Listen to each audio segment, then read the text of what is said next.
Second is having two constants, दो constant. अब देखो दो कांस्टेंट मतलब k1 और k2, आपके पास दो कांस्टेंट है, पहले एक था, अब k1 और k2 दो, तो how to deal with them. तो अब आप क्या सोच सकते हो, देखो अगर नंबर लाइन पे सोचूं मैं, कितने केसेस पॉसिबल हैं। एक आप ये सोच सकते हो कि देखो k1 भी यहाँ लाई करता है, ये दो रूट से अल्फा बीटा। अच्छा ऐसे कांस्टेंट में लगा रूट्स के टर्म में कहते हैं। हाँ ऐसा, ये पहला केस, एक केस ऐसा हो सकता है। दूसरा केस क्या हो सकता है, k1 यहाँ लाई कर जाए, अल्फा यहाँ हो, ना it is known that k1 is smaller than k2, क्योंकि वो तो कांस्टेंट है ना, वो तो आपस में कंपेयर कर ही सकते, यहाँ बीटा आ जाए, ठीक है ना। फिर एक और केस क्या हो सकता है, k1 को यहीं रखूं, तो मैं केसेस कैसे बना रहा हूँ ना, ये नोट करने वाली बात। अब मैंने सारे केसेस इसके हो गए, अब मैं क्या k1 करूंगा, की एक पोजीशन फिक्स करके k2 को सारी यस जगह यस, लगाते रहो। हाँ फिर मैंने अब k1 को मूव किया, इस केस के अंदर भी अगर अल्फा यहाँ आ गया, बीटा यहाँ आ गया, तो k1 यहाँ आ सकता है और k2 यहाँ हो सकता है ना। और एक और केस हो सकता है, k1 यहाँ भी हो सकता था और k2 यहाँ भी, ठीक है। तो we have this many cases, पहला, दूसरा, तीसरा, चौथा, पांचवा, समझ आया। ठीक है, इन छह केसेस का हमको एनालिसिस करना है। अब तो ये इसमें फंडा वही लगाना है, बस इसमें क्या दो कांस्टेंट्स आ गए, तो वन वाली प्रोसेस को ही दो बार लगाएंगे, करना कुछ नहीं है।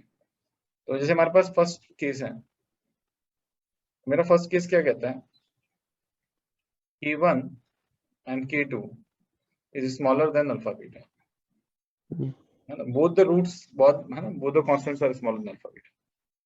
तो इसमें क्या हो सकता है, देखो ग्राफ आपको ऐसे जा सकता है, ऐसे जा सकता है, और k1 भी यही है और k2 भी यही, k1 भी यही है और k2 भी यही। अब तुम क्या केस देंगे, अब देखो तुम पुराने वाले से सोचो, k1 के लिए क्या कंडीशंस लिखते हैं, v should be greater than equal to 0, k1 के लिए लिखा हूं, ये सोच के कि सिर्फ k1 है, k2 है ही नहीं, है ना, ये कंडीशन आती। और मैं क्या लिखता, नेक्स्ट कंडीशन मैं लिखता कि भाई a into p of k1 should be greater than 0, है ना। और मैं लिखता k1 is smaller than minus b by 2, यही तो लिखता हूं।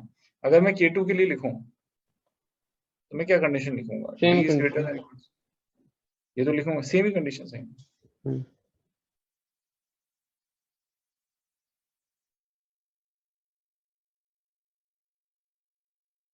और k2 is smaller than minus, enough says there is an assumption that k1 is smaller than k2, ये assumption तो हम ले रहे हैं ना, जब हम ऐसा ड्रॉ करते हैं, ठीक है ना। तो अगर k2 माइनस b बाई 2 ऐसे हो गया तो हमें ये चेक करने की जरूरत नहीं पड़ेगी, ये कर लेंगे तो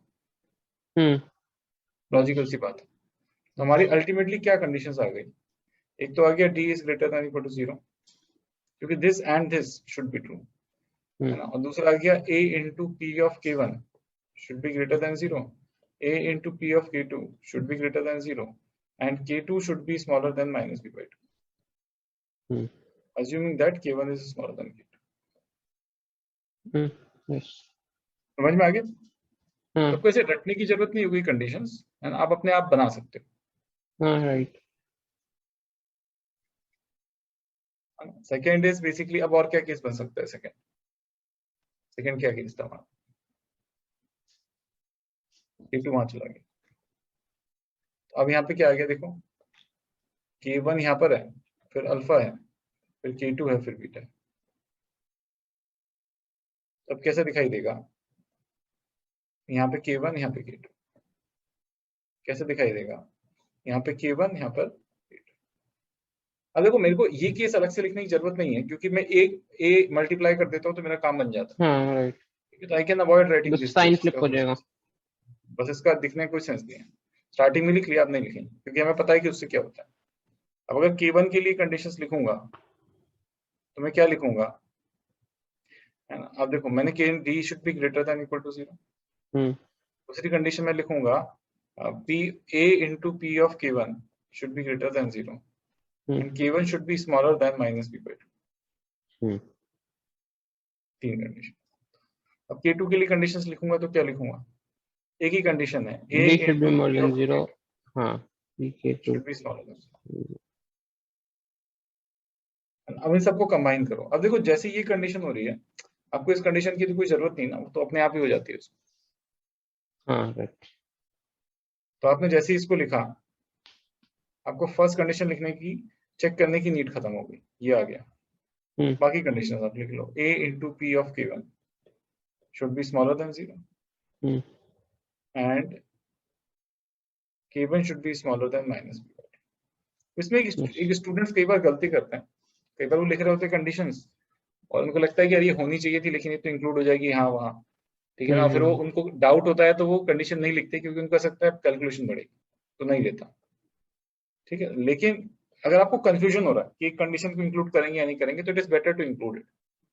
अगर रिडंडेंट होगी तो उससे कुछ फर्क नहीं पड़ेगा, हाँ, पर पर अगर अगर नहीं इंक्लूड होगी तो फिर मिस हो जाएगा। एग्जैक्टली, ठीक है। जनरली तो मतलब जरूरत नहीं पड़ती, लेकिन अगर पढ़ रही है तो आप इस तरह से हैंडल कर सकते हैं। अल्फा बीटा k2 ये नेक्स्ट केस है।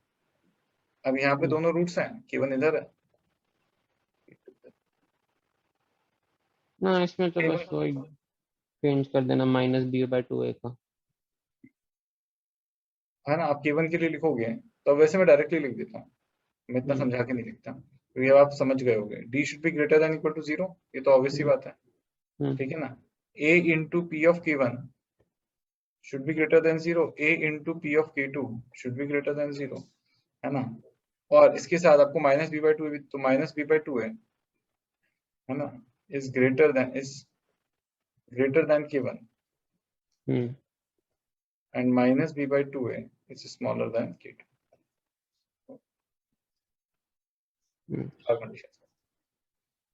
फोर्थ क्या था हमारा?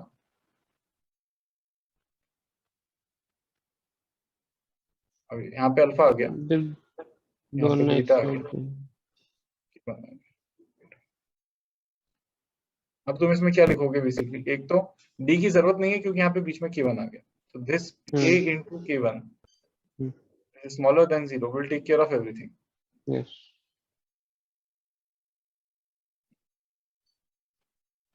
और आपको क्या लिखना पड़ेगा? a into p of k2 should be greater than 0 और k2 जो होना चाहिए that should be greater than minus b by 2.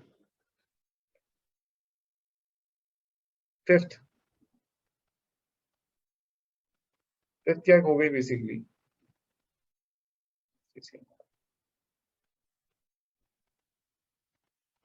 मैंने एक मिस कर दिया क्या?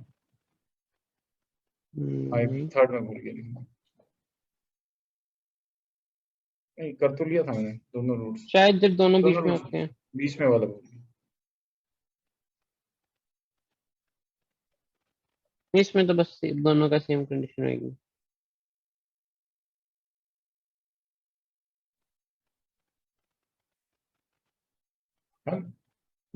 And sixth is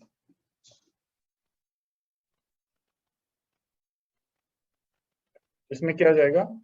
d should be greater than equal to 0, a into p of k1 should be greater than 0, a into p of k2 should be greater than 0, है ना, and k1 should be greater than minus b by 2, assuming that k1 is smaller than k2. ठीक, समझ में? Yes, sir. अब हम questions के ऊपर चलते हैं। तो this is the theory of location of roots. अब देखो ऐसा नहीं कि सिंपली ये केस बन सकती है, इनको आपस में कंबाइन करके नई चीजें भी लिखी जा सकती हैं, ठीक है ना। काफी कुछ नया हम बना सकते हैं इसके अंदर, है ना। लेकिन प्रॉब्लम नए बनाने की नहीं, प्रॉब्लम क्या आप सोच पाओ, रट तो सकते नहीं, इतनी कंडीशन कहाँ है याद रहेगी, एक हाथ कम ज्यादा याद रहेगी तो दिक्कत हो जाएगी, ठीक है। तो आप रट नहीं सकते, आप इसको समझ लो एक बार और समझ के फिर आप कर लो क्वेश्चंस। आप कई बार हम नए शॉर्टकट्स ही बना लेंगे प्रॉब्लम करते करते, दैट वी विल सी।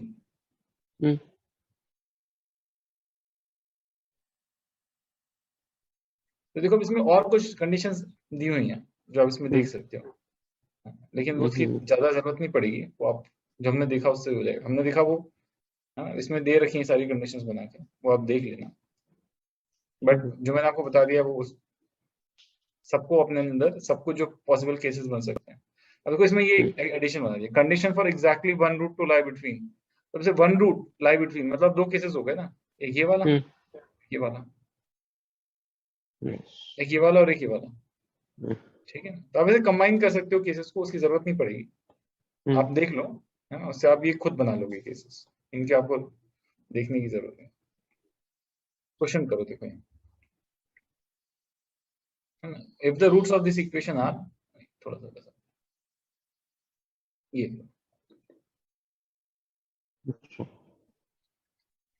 मैं क्वेश्चन का करेक्शन लिख देता हूँ।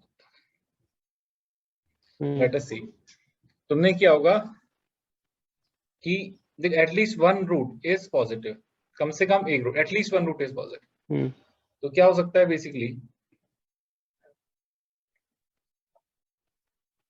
दोनों रूट पॉजिटिव हो सकते हैं।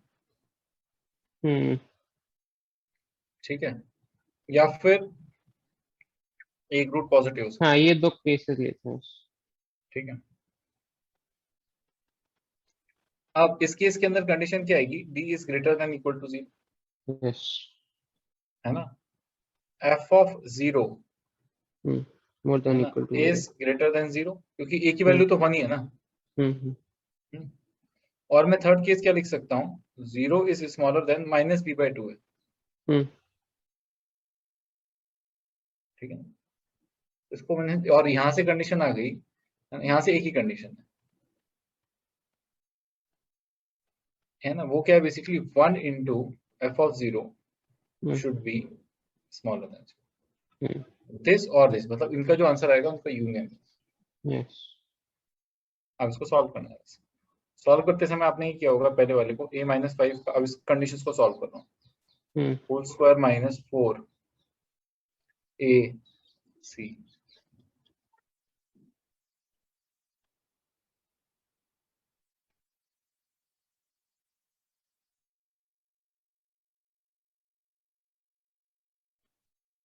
हाँ, इसका 10 और 4 आ जाता है। तो यहाँ से आ गया a square minus 10a plus 25 minus 4a plus 15। तो ये हो गया a square minus 14a plus 40 should be greater than equal to 0। इसका आंसर आ गया, यहाँ पे 4 आ जाएगा, यहाँ पे 10 आ जाएगा, इसके बराबर ही इधर, इसके बराबर ही इधर। ठीक है, ठीक है। दूसरी जो कंडीशन है वो कह रही है 0 शुड बी, दूसरी कंडीशन क्या कह रही है, a minus 15 by 4 should be greater than 0, a should be greater then 15 by 4, ये दूसरी कंडीशन कह रही है। थर्ड कंडीशन क्या कह रही है, माइनस b बाई 2 है, तो a minus 5 by 2 should be greater than 0, so a should be greater than 5। अब इन सबका ये पहला केस है, इन सबका आपस में इंटरसेक्शन लेना पे, आपस में इंटरसेक्शन लेना, नंबर लाइन ड्रॉ करी, यहाँ पे 4, यहाँ पे 10,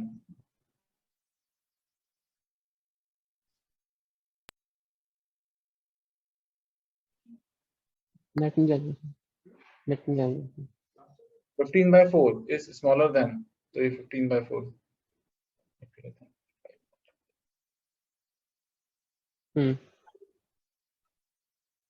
तो यहाँ से तो हमको आंसर मिल गया 10 टू इंफिनिटी।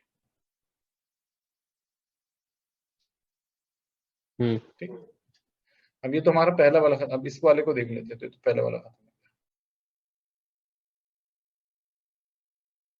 अब दूसरे वाले को देखते हैं, तो F of 0 is smaller than, तो एफ ऑफ 0 जैसे 0 डालोगे तो जाएगा a minus 15 by 4 is smaller, so a is smaller than 15 by 4। तो यहाँ से आंसर आ गया माइनस इंफिनिटी टू 15 बाई 4। इन दोनों का यूनियन कर दो फाइनल, क्योंकि और है तो यूनियन लेना पड़ेगा, तो फाइनल आंसर बिकम्स,